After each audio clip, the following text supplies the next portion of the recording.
Hello everyone, my name is Gyan Ratan and I am pursuing BTech in Computer Science and Engineering from ABES Institute of Technology Ghaziabad. We are gathered here to explain you why nanotechnology is so important and its futuristic application of nanotechnology in upcoming future. Now Harsh will carry on the introduction. Thank you, Gyan. My name is Harsh Tyagi, and I will tell you about tools, technology, and carbon tubes. Now, Himanshu, tell. Thanks, Harsh. I am Himanshu Verma from the same college. I will tell you some of the applications of nanotechnology. Now, Priyanshu will continue further introduction. Thank you, Himanshu. I am Priyanshi and I am going to explain you about nanotechnology in computers and nanotechnology in India. And now, Ratan. Thank you, Yeah. Priyanshi. My name is Ratan, and I am going to explain you about the use of nanotechnology in medical fields and what is the possibilities of nanotechnology in future. So here on the screen, you can see our names and our roll numbers respectively. Okay. So now Gyan will continue with the history of nanotechnology and what is nanotechnology. So Gyan, please continue. Thank you Ratan Dev. As we frequently hear the term nanotechnology, nanomaterials, and nanoscience in the news every now and then, from past 2 decades, there has been a drastic development in the field of nanotechnology. Uh, as we can see, what nanotechnology is. Nanotechnology is the study of manipulating matter on an atomic scale. It also refers to the constructing and engineering of a functional system at a microscopic level. What is nanometer? A question arises very frequently. So, nanometer is the 1 billionth of a meter. Roughly, it is the width of 3 or 4 atoms arranged in a linear way. And for example, the average human hair is about 25,000 nanometers wide. And to make this approach more simpler, if we take a football as a size of 1 nanometer, then the size of Italy we ate will be the size of the state. And now the next thing is who started the term nanotechnology. The first ever concept was presented in 1959 by the famous professor of physics, Dr. Richard P. Feynman. And after the 15 years, the nanotechnology term was coined in 1974. And after the 11 years, the invention of the scanning tunneling microscope in 1981 and the discovery of fullerenes 60, the first nano molecule, was developed in 1985 by the lead emergence of which was the lead emergence of nanotechnology. And after that, technology was booming like never before. So now Harsh Tyagi will carry on the presentation. Thanks, Gyan. Here's tools and technology. There are several important modern developments. First, the atomic force microscope (AFM). Second, the scanning tunnel microscope (STM) are scanning probes that launch nanotechnology. Lithographic is MEMS. Context is typically the transfer of pattern into a photosensitive material by selective exposure to a radiation source such as light. There are various techniques of nanolithography such as first optical lithographic, second X-ray lithographic, third dip pen nanolithographic, fourth electron beam lithographic. Inkjet printer were also developed. And next we have carbon nanotubes. Carbon nanotubes are allotropes of carbon with a cylindrical nanostructure. They have length to diameter ratio of up to 132 million up is to 1. Nanotubes are member of fluorine structural family. Their name is driven from their long hollow structure with the wall formed by one atom thick sheet of carbon called graphene. Now there are some properties. Highest strength to weight ratio. Next, help in creating lightweight spacecraft. Next, easy penetrate membranes such as cell walls. Next, help in cancer treatment. Next, enlarge electrical resistance change significantly when other molecules attach themselves to a carbon atom. Help in developing sensors that can detect chemical vapors. Now, Himanshu tell about applications of technology. Thank you, Harsh. And now I'm going to start some of the applications of nanotechnology. First of all, first is nanobots. As the name we see, if we split the name, it is nano and bots. Means nano is a significantly very small quantity. Bots are robots. Uh, if we talk about the size, their size is almost 10 to the power minus 9 meter. Now, nanobots of 1.5 nanometers across are capable of counting specific molecules in a chemical sample. It means it is used in chemistry or biological labs where we can count the chemical samples. Since nanobots would be microscopic in size, we can use as the for the uses of microscopic tasks and along with that macroscopic tasks too. They are capable of replication themselves by using environmental sources. Now there are some applications of nanobots.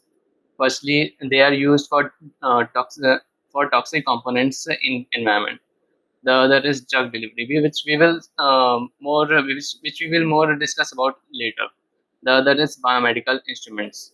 The next we have nanorods or quantum dots. Nanorods are one morphology of nanoscale objects. That is, they are one of their we can say kind of allotrope. Um, if we talk about the size of the nanorods, they are very small, almost about 10,000 times smaller than the human hair diameter. As we can see, the dimension range is from 1 to 100 nanometer. They can be synthesized from metals or some other semiconducting materials. Uh, the combination of ligands act as a shape agent here. Uh, they attack or they bond on the facets and then they allow to grow and hence the rods formation is formed. There are some applications of nanorods too. They are using display technologies because of their reflective materials. They can be manipulated by applying some electric field. We can use it in micro electromechanical systems, that is MEMS. We can use in cancer therapeutics. And the next we have approaches and technologies. There are almost two approaches in technologies. First is bottom up, and the second one is top down. What is bottom up? As we can see, it is coming from bottom, means atomic or molecular level to up. It means that we are making some materials or objects from a molecular level, then we are going to make it. The second one is top down approach. Top down approach, as we see, large materials are used, they are then destructed and then they are made up. Some of examples are Watson Crick base pairing, and now we have some materials used.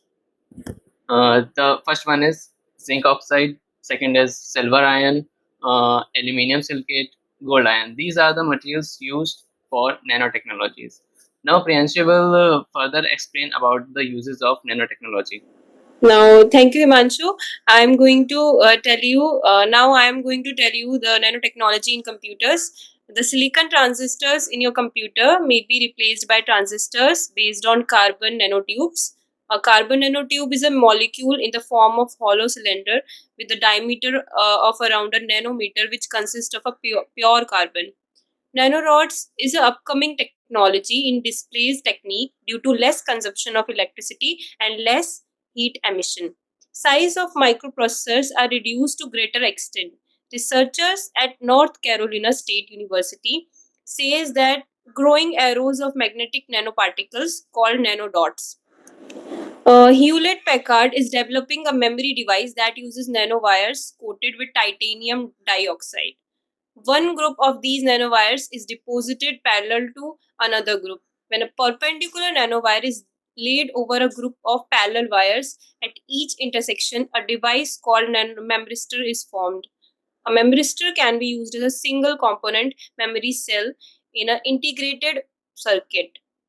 Um, by reducing the diameter of nanowires, researchers believe memristor memory chips can achieve higher memory density than flash memory chips. Now I'm going to tell you more about nanotechnology in India. IIT Mumbai is the premier organization in the field of nanotechnology. Starting in 2001, the Government of India launched the Nano Science and Technology Initiative.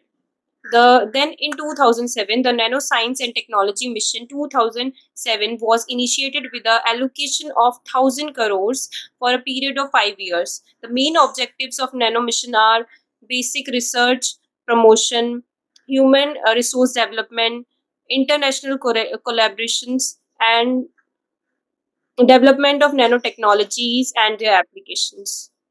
Now, Ratan will explain you about more applications of nanotechnology. Okay, thank you, Priyanshi. Now, I will explain about the nanotechnology in medical fields. So, the use of nanotechnology in medicine offers some exciting possibilities. We will see how. The first one is drug delivery. So, one application of nanotechnology in medicine currently being developed where particles are engineered so that they are attracted to the disease cells, which allows direct treatment of those cells. So that nanobots are uh, made somehow the engineering behind the nanobots somehow that they are attracted to the diseased cells, the cells which contains disease. So nanobots get attached to those cells and then destroy them. So the second one is diagnostic techniques. Researchers at Worcester Polytechnic Institute WPI are using antibodies attached to the carbon nanotubes in chips to detect cancer cells in bloodstream. And the third one is wound treatment. To stop the internal bleeding problems, researchers at Western Research University are developing polymer nanoparticles that act as synthetic platelets. Lab tests have shown that the injection of these synthetic platelets significantly reduces blood loss. As we all know that the platelets are the only responsible cells which cause the clotting of blood in our veins. So the researchers have made the synthetic platelets using the nanotechnology. Now moving forward, we will see the possibilities of nanotechnology in future. The first one is nanotechnology make it possible to manufacture lighter, stronger, and programmable materials that require less energy, reduce that conventional material, and that promise greater fuel efficiency in land transportation, ships, aircrafts, and space vehicles. The second one is the future of nanotechnology could very well include that the use of nanorobots, as we have already seen in the previous slide, how nanorobots can get attracted to the diseased cells, how they are helpful in medical fields. And the third one is these nanorobots have the potential to take on human tasks as well as the tasks that human could never perform. The rebuilding of the depleted ozone layer can also be done using nanorobots, using nanotechnology. So nanorobots can go in on those places where a human couldn't, like the very tiny microscopic places of some few nanometers of width. Nanobots can go there and fix the cells there. So moving forward, we have seen throughout the presentation the use of nanotechnology, the evolution of nanotechnology, the materials used in nanotechnology, and what is the state of nanotechnology in India, the applications of nanotechnology like nanotechnology in computer field, medical fields. So we can clearly see that the future, which is really big, and we can create it by using very tiny particles. So we can say that the next big thing is really small. So we were the students of APSIT Ghaziabad first year, and we are presenting you presentation on nano technology. I am Ratandeep Singh.